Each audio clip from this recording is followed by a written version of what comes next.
Hey guys, what's up? My name is Croydon Rose, and this video I've taken help of 10 cabin crew aspirants who want to become cabin crew, and they had a lot of questions to ask. So I have taken their help and I've asked them to send me a video with their question. Now, this question can also help you if you have a similar doubt. The list of questions are mentioned down below in the description.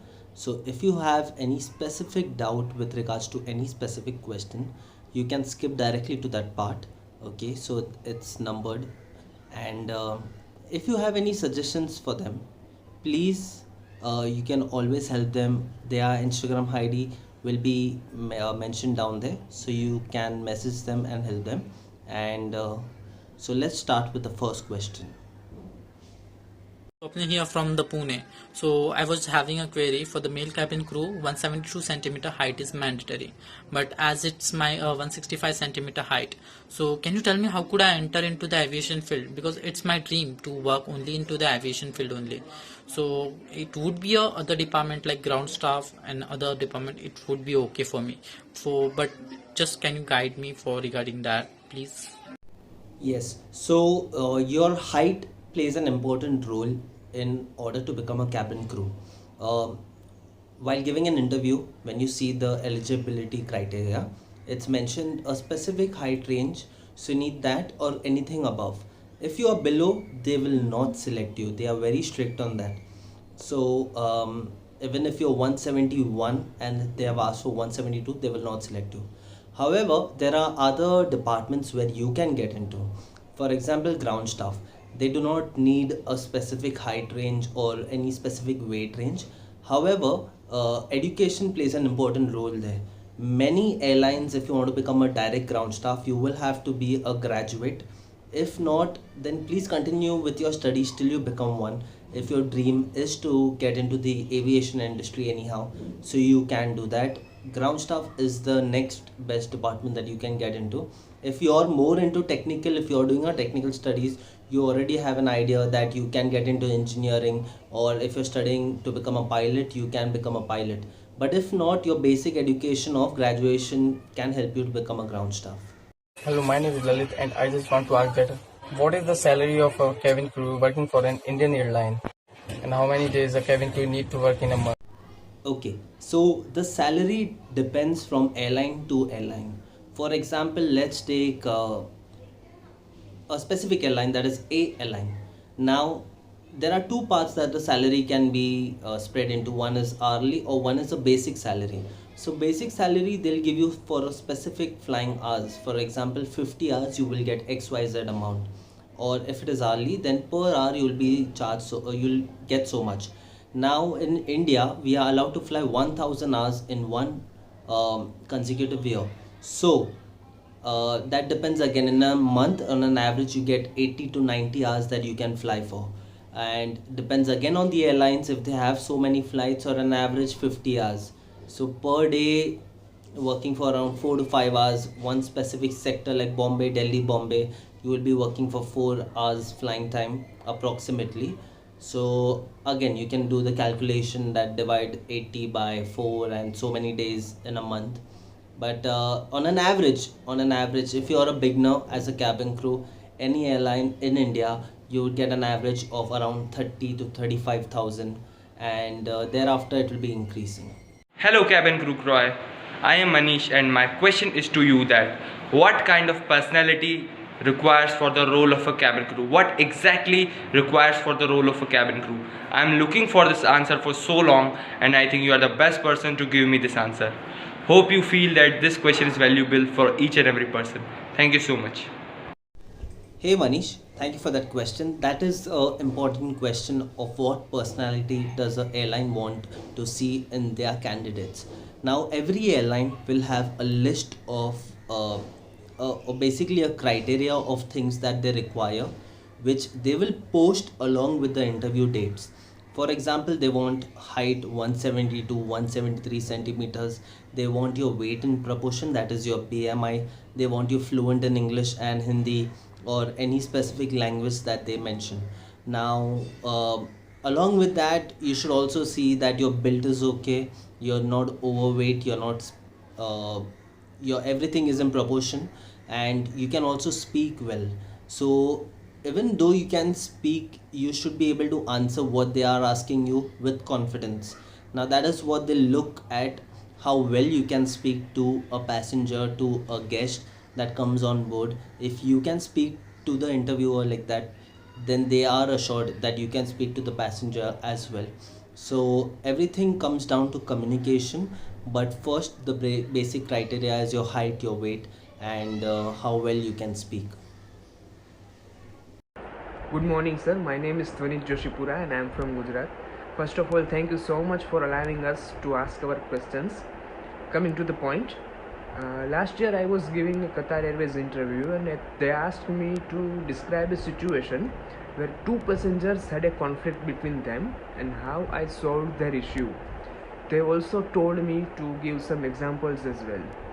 But at that time I was completely fumbling and I had no clues how to answer it, and as a result you already know I am not a part of Qatar Airways. So if possible, please give some examples as well, preferably for your ground staff days, so that I can relate it with my current job profile. And thank you so much in advance. Thank you, Dwanit, for giving us a question that was asked in a Qatar Airways interview. So, as I understand, two passengers are having a conflict. Now, let me use an example of a ground staff. I was a ground staff. I have never seen that happening. However, if that would happen, for example, maybe near a check-in counter or maybe at the boarding gate, this can happen. So if those two passengers have a conflict between them and you are the one present there as a eyewitness, I would rather tell you to go and help them out, but make sure that they both are dealt with separately. For example, you would just tell them that, sir, please calm down. Let me help you. Take one guest at a side. Let explain to him that this is not the place where this should happen, and if there is anything that you can help him with, for example, if he has any problem with a seat or something, please help him out. Similarly, do the same for the next passenger. If you can't do it alone, take help from one of your colleagues to help. But then make sure that they both do not cross paths again. Make sure that they do not get seats next to each other, seats separately. However, that would be the best way that you can help in this conflict. And I think maybe Qatar Airways is looking out for an answer such, they just want to see how well you, what best can you do to help the situation calm. And I think that the main thing is to take them separately and help them individually, and make sure that they do not cross paths again, and just kill the hatred. Hi, I'm Diksha Pujari. I'm from Mumbai, currently pursuing my cabin crew training at Franklin Institution. So my first question to you is, how would you handle the disagreement between two passengers or two co-workers? And the second one is, being a cabin crew, have you ever taken risk in your life? That's it. Thank you so much. Bye. Hi. Well, that's more like a similar question that I just answered of a conflict between two passengers. However, if there was a conflict between two of your colleagues, I think your managers can handle that well. That is to make sure that these two colleagues are given different allocations, or they are not on the same flight together if they are cabin crew. They are not in the same shift together if they are a ground staff. So because once that hatred comes between these two, they will, if not fight with each other, they will at least try to put each other down during that. But then every employee is an asset to the company, so they would want to distance them and let them perform in their individual ways. Also, you asked if I have taken a risk as a cabin crew. Well, flying every day is a risk to our lives, but for us, it's kind of fun. We just smile, we help our passengers, and we try to give them a good flight. But then always there's risk always, and I think that's just a part of life. There's risk everywhere, but just enjoy what you're doing and you won't feel the pressure of that risk. Good afternoon, sir. My name is Ranveer. My first question is, do you think are you qualified for this position? Second question is, what are your weaknesses? Third question is, how will you spend your first salary? Fourth question is, why do you want to work for our airline? Hi Ranveer. Well, I think that's a lot of questions, but then again, these are some basic questions that are asked in every interview. So I'll come straight to the point. Your first question was, do you think that you are qualified for this job? Well, I would suggest that you only go for the interview if you fit the criteria. For example, your height, your weight, your languages that you know. If you go there, even you need to be 12th pass, okay, minimum for a cabin crew. If you go there and then they ask you, are you qualified for this job? Well, of course, I am qualified for this job. That is why I am here. I trust myself, I have confidence in myself. That is why I think I can do a good job. One important question is to tell a weakness about yourself. Well, this is a very diplomatic answer that I have come up with. So, if someone asks, tell me your weaknesses, my only weakness is that I cannot say no to someone who's asking me for help. For example, if it is a passenger on board, if it is a passenger at a ticketing counter or somewhere, and if they're asking me for something, I cannot say no to them.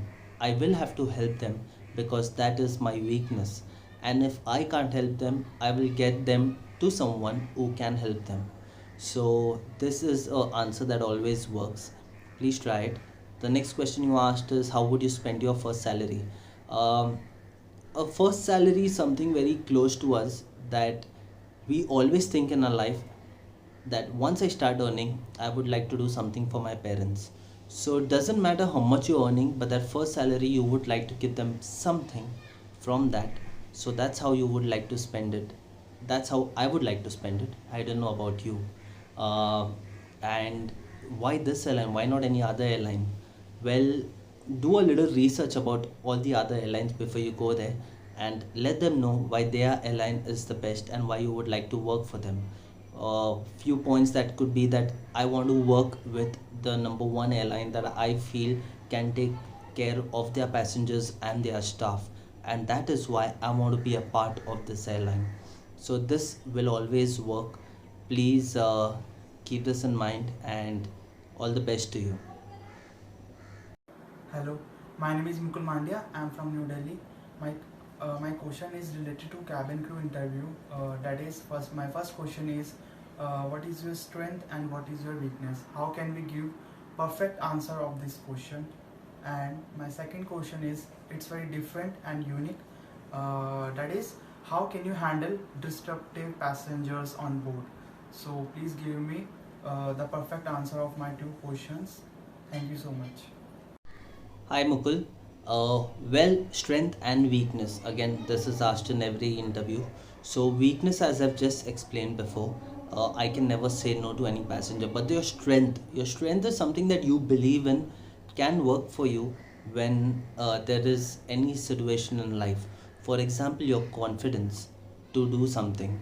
Uh, my strength is that if someone tells me that I cannot do it, I feel like doing it and I can do it is what my confidence tells me.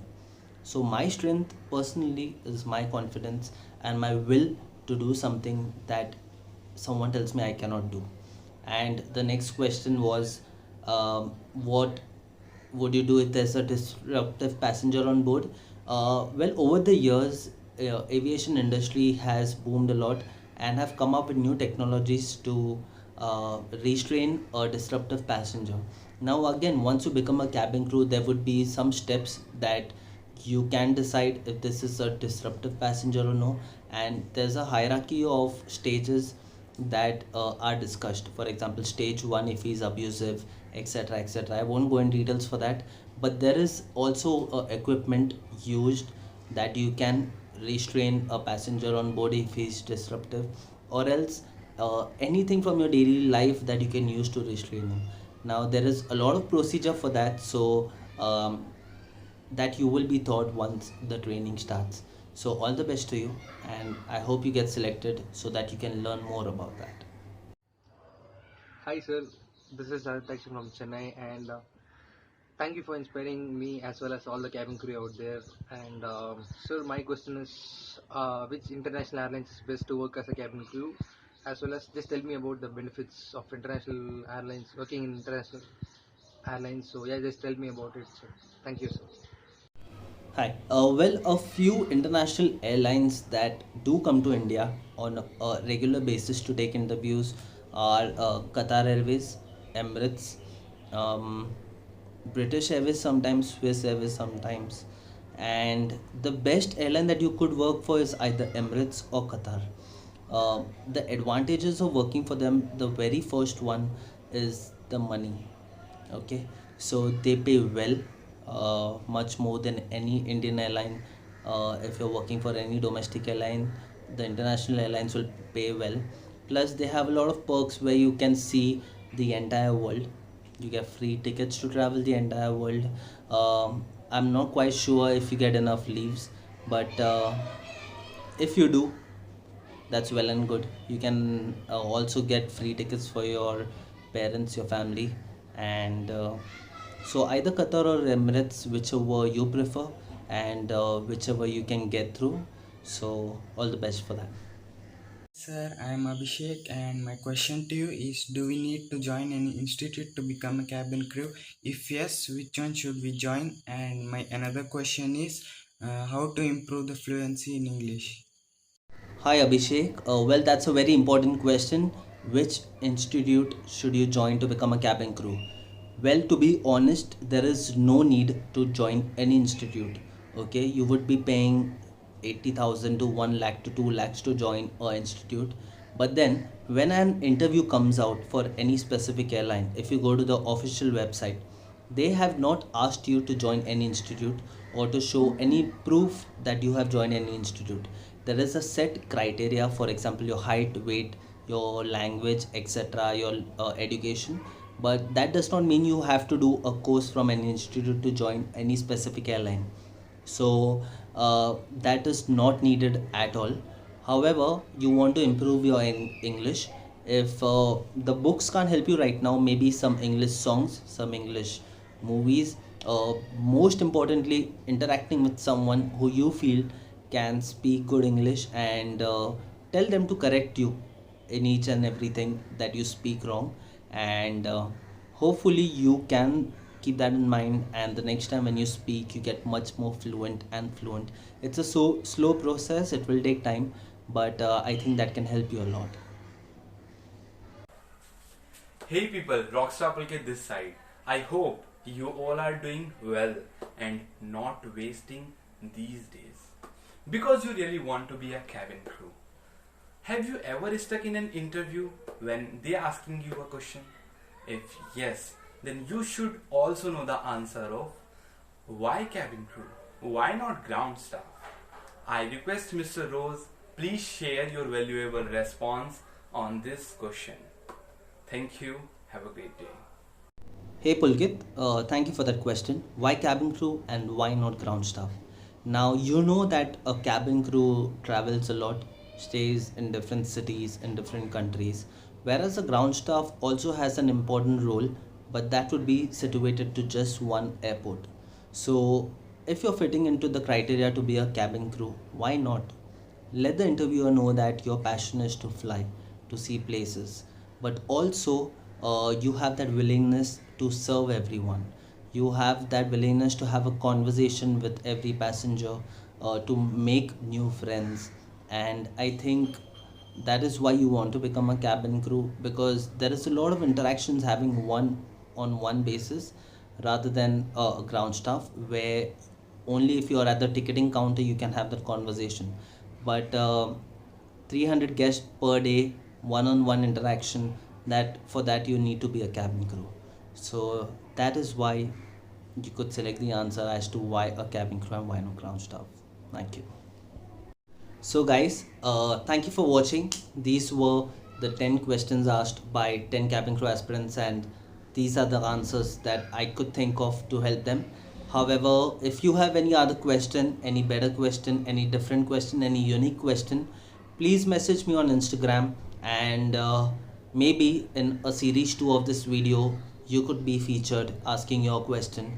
If you do not want to be featured, don't worry, I'll answer your question on Instagram. Just DM me, and if there's any other question, please don't hesitate. If you feel like helping one of these guys, please message them on Instagram, and you all can have a conversation on how they can better themselves. So thank you for watching. Please take care, and be safe. Cheers.